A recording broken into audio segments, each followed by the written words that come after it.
Afternoon everyone, আমি সৌমক দাস আর আমি তোমাদেরকে মার্চেন্ট অফ ভেনিস পড়াবো। অ্যাক্ট 4 সিন 1 হচ্ছে সেই সিন আর অ্যাক্ট যেটা আমরা আজকে আলোচনা করতে চলেছি এই ভিডিওতে।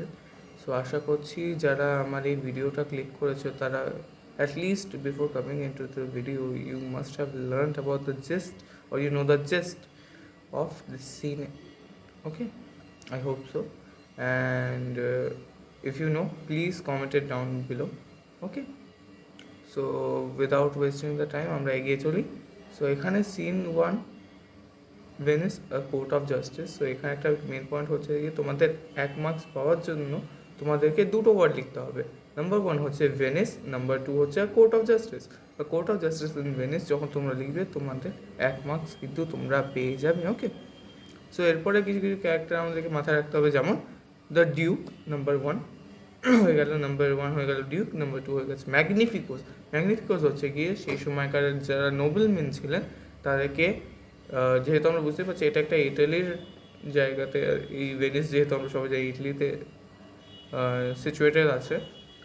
সো তো এরকম একটা টার্ম আমাদের শেক্সপিয়ার দিতে চেয়েছেন। সো ম্যাগনিফিকোস ওয়ার্ডটা তিনি ইউজ করেছেন। আর তাছাড়া আমাদের এখানে one of the main characters আমাদের অ্যান্টোনিও আছেন, তারপরে আছে বেসানিও, আর তারপরে আছে গ্রাসিয়ানো, স্যালেরিও, আর তারপরে ইত্যাদি আদার্স যারা থাকা তারা আছে। সো এবারে আমরা দেখি ডিউক কী বলছেন। ডিউক বলছেন what is Antonio here. So বলছেন যে he is asking whether Antonio is present or not, and now Antonio is replying, ready so please your grace. So আমরা যদি কোর্টে অনেক মা বোনেরা, আমি কিছু মনে করবেন না, কিন্তু আপনারা অনেকেই সিরিয়াল দেখেন, তো সিরিয়ালটা যখন দেখেন ওখানে অনেকগুলো কোর্ট সিন এসছেন, তখন দেখবেন সবাইরা, বা শুধু আমি মা বোনদের বলবো না, কারণ এটা আমি স্টুডেন্ট, তোমরাও দেখছো। সো আমরা এটুকু তো আই গেস তোমাদের সবারই জ্ঞান আছে যে ইয়োর গ্রেস মানে হচ্ছে your Lord or my lord বা ইয়োর ম্যাজেস্টি, বা এরকম একটা রেসপেক্টফুল যদি কোনো একটা পজিশন, কোনো অথরিটিকে আমরা অ্যাড্রেস করি, তো আমরা বলি মাই লর্ড এ, আমরা এটাই তো করি, রাইট? সো এখানে অ্যান্টোনিও বলছে যে হ্যাঁ স্যার, আই এম রেডি, হ্যাঁ my lord I am ready. Okay, so এখানে এবারে ডিউক বলছে যে, ডিউক একটু করুণ স্বরে বলছেন যে I am sorry for the, আমি তোমার জন্য সত্যিই দুঃখিত। Thou art come to answer a stony adversary, an inhuman wretch, incapable of pity, void and empty from any dram of mercy. So বলছে যে আমি তোমার জন্য সত্যিই দুঃখিত, আর এখন জিনিসটা হচ্ছে কি, and I am really hearten that তুমি এখানে একটা ট্রায়াল ফেস করছো against stone hearted enemy or opponent as one might call an inhuman wretch means an unfortunate, an inhuman wretch means an unfortunate. So বলছে একজন unfortunate অমানুষের সাথে আগেনস্টে, যার মধ্যে যে কখনো দয়া দেখাতে পারে না, আর যার মধ্যে mercy, any dram of mercy. Dram মানে কি তোমরা কেউ বলতে পারবে? যদি বলতে পারো তো নিশ্চয়ই কমেন্ট সেকশনে জানিও, ঠিক আছে? প্লিজ এটা তোমরা কমেন্ট সেকশনে জানিও যে তোমরা ড্রাম কথাটির অর্থ জানো কি না। যদি না জেনে থাকো তো বলো, আমি পরে তোমাদেরকে ডেসক্রিপশন কি কমেন্টসে আমি নিজে দিয়ে রাখবো পরে। ওকে, সো এখানে হচ্ছে কি উনি বলছেন যে সো আমরা একজন মানুষ যার মধ্যে একটা নিম্নতম কণাও নেই mercy, he lacks the human behaviour or human কি বলবো, হিউম্যান বিহেভিয়ার বা ক্যারেক্টারিস্টিক্স বা নেচার যা বলো, ওইগুলো ওর মধ্যে নেই, আমাদের শার্লকের মধ্যে, যে আমাদের এখানে the stone hearted adversary or opponent or enemy. So এরপরে অ্যান্টোনিও কি বলছেন শুনি। অ্যান্টোনিও বলছে যে I have heard your grace have taken great pains to qualify his rigorous course. So বলছে যে হ্যাঁ স্যার, আমি জানি যে আপনি অনেক কষ্টই উঠিয়েছেন আমার জন্য, আপনি আমার এই যে হার্শ ট্রায়ালটা এটাকে একটু মডারেট করার জন্য you have tried a lot, but since he stands obdurate মানে এখানে হচ্ছে stubborn মানে জেদি। সো কারণ ও জেদি হয়ে থাকছে, and that no lawful means can carry me of his envy's reach. আর যেহেতু ওর এনভির হাত থেকে কোনো লই নেই which can save me, therefore I do oppose my patience to his fury. So আমি আমার পেশেন্সটা ওর ফিউরির অ্যাগেনস্টে ইউজ করছি, আমি আমার পেশেন্সটা ওর ফিউরি অ্যাগেনস্টে এগিয়ে দিচ্ছি, and am to suffer, and I am to suffer, আমার ডেস্টিনি এটা যে I have to suffer with a quietness of spirit. আমাকে নিজেকে শান্ত রেখে I have to bear the tyranny, I have to suffer that suffrage, as we can call, the very tyranny and rage of his. Tyranny is here meaning cruelty, and I am prepared to suffer with, আমি তৈরি আছি, I am ready to suffer with a quietness of spirit, আমি একদম শান্তভাবে I am ready to suffer the very tyranny and rage of his. ওর যে হিংস্রতা, ওর যে নির্মমতা, এইগুলো আমি সহ্য করার জন্য রেডি হয়ে আছি। I am ready for that, I am ready to face the consequences. এবারে ডিউক বলছে go one and call the Jew in to the court. So বলছে যে তোমরা কে একজন যাও গিয়ে জিউটকে ডেকে আনো। আর আমরা সবাই জানি যে জিউকে এখানে চাইলাম স্যালেরিও, এক্সকিউজ মি, স্যালেরিও বলছে he is already at the door, he comes my lord. বলছে স্যার ও এসে গেছে, ও দৌড়েই আছে, ও এসে গেছে, ও এই ঢুকছে, he is at the door. তো এবার শাইলক ঢুকছে। সো ওয়াইল শাইলক ঢুকছে তখন ডিউ বলছে make room and let him stand before hour face. So এমন একটা দেখো, আমাদের এখানে কি কোর্ট, যদি আমরা ভাবি যে এখানে একজন রাজা বসে আছে, একধারে এক কাঠগড়া আর এক ধারে আর একটা কাঠগড়া, মাঝখানে সব লয়ার্সরা বসে আছে, আর সাইডে সাইডে সব জায়গা আছে for the criminals and the people to come. কিন্তু এটা ওরকম ছিল না সেই সময়। ওই সময় কি ছিল, only the noblemen, like noblemen আর যারা একদম উচ্চপদস্থ আধিকারিক যারা ছিলেন, মানে যেমন ডিউকেরা, সো এনারাই হচ্ছে তারা who are allowed to be seated in the course of the trial. আর বাকি যারা কমন ম্যান বলুন কি তোমরা বলো যে যারা গিলটি বা যারা ভিকটিম বা যারা এরা এসে ডিফেন্ডেন্ট আর এরা, সো এরা they were all to stand during the whole course of the trial. So ওখানে একটা ভিড় টাইপের জমায়েত ছিল।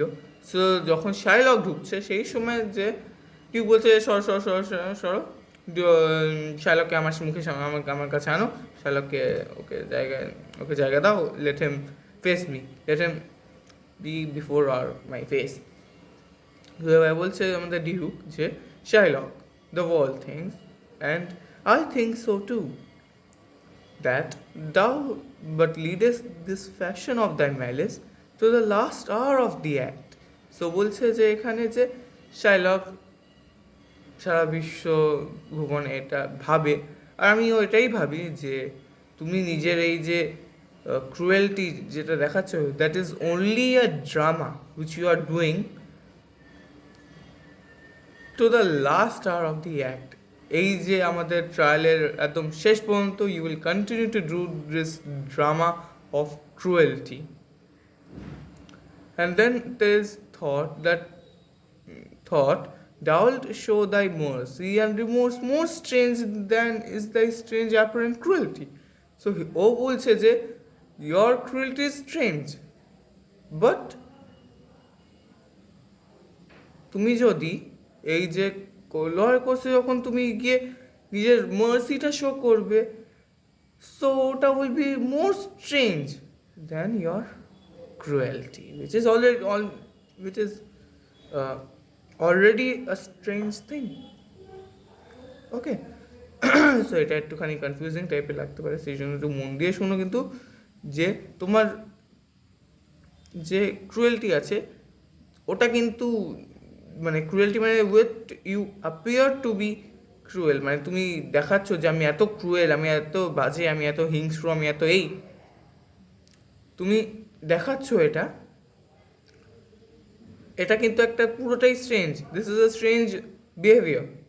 বাট তুমি যখন একটা মানে তুমি যখন পরে গিয়ে নিজের মার্সিটা যখন দেখিয়ে দেবে না, ওইটা আরও বেশি স্ট্রেঞ্জ লাগবে। আই গেস তোমরা সবাই বুঝছো।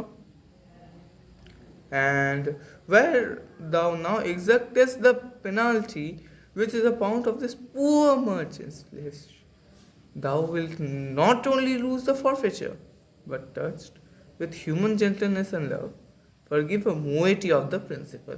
So এবারেও কি বলছে শোনো, আমাদের ডিউক বলছেন যে আর এখন যেখানে তুমি এই যে পেনাল্টিটা চার্জ করছো, তুমি যে ওই what is the penalty out here, a pound of this poor merchant's place, poor মার্চেন্টটাকে এখানে অ্যান্টোনিও। সো একটা মোমেন্ট আমাদের মনে রাখতে হবে যে অ্যান্টোনিও কিন্তু এখন মানে ব্যাংক্রাফট, ওর কিন্তু এখন টাকা নেই যে ওর ধারটা শোধ দিতে পারছে, সেই জন্য। আর তাছাড়া ও যে এত বড় একটা ক্রুয়েলটিকে ফেস করতে চলেছে, সেই হিসেবেই ডিউক বলছেন যে this poor merchant's flesh, a pound of this poor merchant's flesh. So বলছে যে এই সময় যে তুমি যে পেনাল্টিটা চার্জ করছো, what you are the penalty that you are charging এটা, সো তুমি পরে গিয়ে কী করবে, তুমি একটু মানে ফরফিচারটাকে ঢিলা ছেড়ে তুমি নিজের হিউম্যান জেন্টেলনেস অ্যান্ড লাভ তোমার শেষ মুহূর্তে এতটাই বেড়ে যাবে যে we hope that you will forgive a portion of the principal. যে ও কত টাকা নিয়েছিল, কারোর মনে আছে? যদি মনে থাকে তো কমেন্ট করবে, আমি কিন্তু এখন বলছি না। আই হোপ তোমাদের সবার এটা জানার কথা, তাই তো? সো একটু এগুলো জিনিসগুলো যদি মাথায় না থাকে, I don't think you are perfect enough for sitting in the literature exam, okay? So নিচে কিন্তু কমেন্টসে বলবে। সো এটাকে এটাকে গুলি মারার কথা। সো এটাকে এবারে এখন হচ্ছে যে কি, তুমি নিজের হিউম্যান জেন্টেলনেস, হিউম্যান লাভ, তুমি ভালোবাসা আর নম্রতার সাথে তুমি একটা পার্ট অফ দ্য প্রিন্সিপাল যেটা তুমি দিয়েছিলে অ্যান্টোনিওকে, তুমি সেটুকুও তুমি পরে মাফ করে দেবে। তারপরে কি বলছে, শুধু এইটাতেই কিন্তু ডিউক থামেনি যে হ্যাঁ তুমি মার্সি দেখাচ্ছ, তুমি মার্সি দেখাবে, ও কিন্তু কিছু জিনিস এক কথায় ইম্পোজ করছে। দেখো তুমি ধরে নাও একটা আমাদের যা এক্সাম দিয়েছো, আমি সেই এক্সাম্পলটাই বলবো, যে এক্সাম্পলটা হচ্ছে গিয়ে কি, তুমি ধরো তোমার বাড়িতে কিছু গেস্ট এসছে, মিনওয়াইল তুমি যে গেস্টের ছেলে বা মেয়ে আছে তার সাথে তুমি খেলা করছো, আর ও তোমার ফোনটা নিয়ে নিয়েছে খেলতে, মানে কিছু একটা কারণে, বা ও ফোনটা নিয়েছে ধরো। সেই সময় তোমার মা বলবে তোমার যদি কেউ বলে যে আমার ছেলে বা আমার মেয়ে কখনো হিংস্রতা বা এরকম কিছু না করে, while you are fighting with that child of the guest over the phone, so জিনিসটা এরকমই হচ্ছে যে তোমার মা যখন বলে দিয়েছে you can't do anything right, okay? এরকমই যখন কোনো একটা হায়ার অথরিটি থাকেন, তিনি যদি একটা বাক্য বলে দেন, তো ওটাকে এক কথায় দৈববাণী বলো কি আকাশবাণী বলো কি যাই বাণী বলো, ওইটা is supposed to be done. So এখানে যখন একটা ধরুন ডিস্ট্রিক্ট জাজ যদি বলে দেয় পুলিশ কমিশনারকে যে না you need to release this person, ও কি আর ধরে রাখতে পারবে ওই লোকটা? ক্রিমিনাল লোক, সে যত বড় ক্রিমিনাল হোক কি হোক, ও কি ধরে রাখতে পারবে? নিশ্চয়ই পারবে না। ঠিক ওরকমই এখানে ওই জিনিসটা হচ্ছে যে ডিউক ইম্পোজ করছে মার্সি আর হিউম্যান ভ্যালুস শার্লকের উপরে। ডিউক বলছে যে আমি জানি যে তুমি এটা করতে পারো, আমি যে তুমি এইটা করবে, I think you will show mercy to Antonio, number 1 point. Number 2 point, you will out of the the human gentleness and love, তুমি ওর একটা প্রিন্সিপালের অ্যামাউন্টটা ছেড়ে দেবে। তারপরে বলছে যে কি, এরপরে 3 নম্বর পয়েন্টে আসছি, glancing an eye on his pity losses, glancing an eye of pity on his losses that have of late so huddled on his back, enough to press the royal merchant down and pluck commiseration of his stage. So বলছে যে এই যে poet, এই যে part of the principal তুমি ছাড়বে, তাছাড়া তুমি একটু কি বলবো, দয়ার চোখে তুমি ওর উপরে তাকালে, ওর অনেকগুলো লস হয়েছে, আর এই লসগুলো আর good enough to you know bring ruins to any royal merchant. So ওই সময় তো কী ছিল, যে রয়্যাল নেভি, রয়্যাল সব ছিল, সেরকমই মার্চেন্টসরাও যখন নিজেদের ট্রেড করতো, সেই সময় তোমার যে কিং, মানে কিং বা কুইন যেই হোক, রয়্যালদের নামেই তো ওরা মার্চেন্টস, মানে নিজেদের ব্যবসাটা করতো। ওই জন্য এখানে শেক্সপিয়ার বলছেন যে রয়্যাল মার্চেন্ট। বলছে এই কিছুদিন আগে ওর পেছনে যা এত, মানে ওর পিঠের উপরে এতগুলো লস এসছে, ওর ঘাড়ের উপরে এতগুলো লস এসছে, তুমি ওইগুলোর উপরে একটুখানি দয়া দেখিয়ে, আই এক্সপেক্ট ইউ কি তুমি এইসব তুমি ওকে কি বলবো, দয়া দেখাবে, আর ওকে হয়তো তুমি পুরো জিনিসটাই তুমি ওকে বলবে যে না, okay you don't need to pay me back that sum that you owe to me. Okay, এখানে বলছে and pluck commiseration of his state, from brassy bosoms and rough hearts of flint. Flint এখানে মানে হচ্ছে stone, আর ব্রাসের তৈরি বুক যাকে বলবো, মানে brass তো জানো, আই ডোন্ট থিঙ্ক কি ব্রাস মানে পিতল বা ওরকম একটা কিছু হবে, ঠিক বানাটা বলতে পারবো না। সো বলছে যে ব্রাসি স্টোনস যেগুলো আছে, ব্রাসি বুকে থেকেও, মানে যাদের পিতলের বুক হয় তাদের মধ্যেও কিন্তু একটা হৃদয় উৎপত্তি করতে পারে, যে হৃদয়গুলো যদি স্টোনেরও হৃদয় যদি হয়, মানে পাথর হৃদয় হলে সেগুলো গলে যাবে। From stubborn Turks and Tartars never trend. Turks and Tartars এখানে হচ্ছে গিয়ে কিছু এশিয়াটিক ট্রাইবস যারা এলিজাবেথান, যাদেরকে ভাবতো যে ওরা uncivilised. Okay, so accordingly, so বলছে যে ফ্রম স্টাবার্ন, মানে যেদি Turks and Tartars never train to the offices of tender courtesy, মানে যাদেরকে কখনো শিক্ষা দেওয়া হয়নি আমাদের কি বলবো, যে হিউম্যান ভ্যালুস, হিউম্যান বিহেভিয়ার, এইসবে শিক্ষা দেওয়া হয়নি, সেইগুলোর কথা বলা হচ্ছে এখানে। সো এবারে বলছে যে we all expect a gentle answer you. So এবারে ডিউক বলছে যে, সো এতক্ষণ তো আমি বললাম, এবারে আমরা তোমার থেকে একটা অ্যান্সার কামনা করছি, চাইলাম।